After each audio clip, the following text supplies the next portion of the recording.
Welcome back to our Automation Testing Foundation training. In this video, we will conclude the test cycle by analyzing the test case execution outcomes in Test Manager and acting upon these outcomes. But before that, let's take a look at a different way of executing test sets using the Jenkins plugin. Our setup, as we have defined it earlier, is agile and involves continuous development. It should be no surprise that we are using Jenkins. Now, as you probably know, Jenkins is a plugin used to ensure the continuum between software development and software testing. This right here is our UI Bank project. Let's navigate to configure to see how it was set up. On the one hand, it is linked to a source code management system. In our case, it's Git. And on the other hand, it is linked to the test set that we have created and run earlier through UiPath Orchestrator.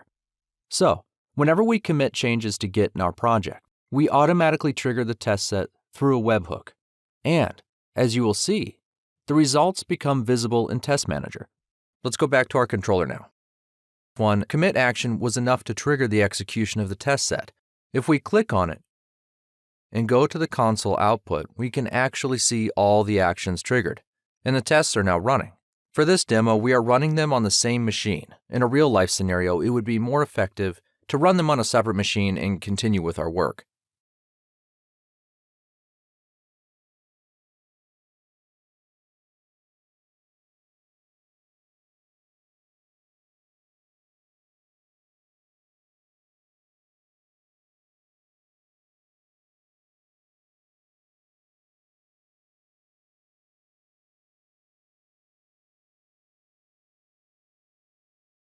Based on the unstable status below, we can already predict that some test cases didn't pass. Let's investigate. We're in Test Manager now, and we will access the test results menu. This one here is the one triggered by our commit action. Let's open it. And as you can see, we have 2 test cases failed, and we can see more details for each of them. These are the logs. And if we click on Create Defect here, we are instantly creating a defect in Jira. We have a link here that we can use to access it directly. And as you can see in Jira, the logs have been copied. Let's do the same for the second failed test.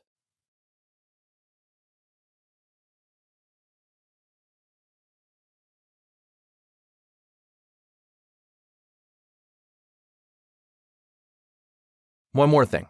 From the test results menu, we can see all the results in the tab with the same name, not only the failed ones. This is important for making the right decision regarding our project.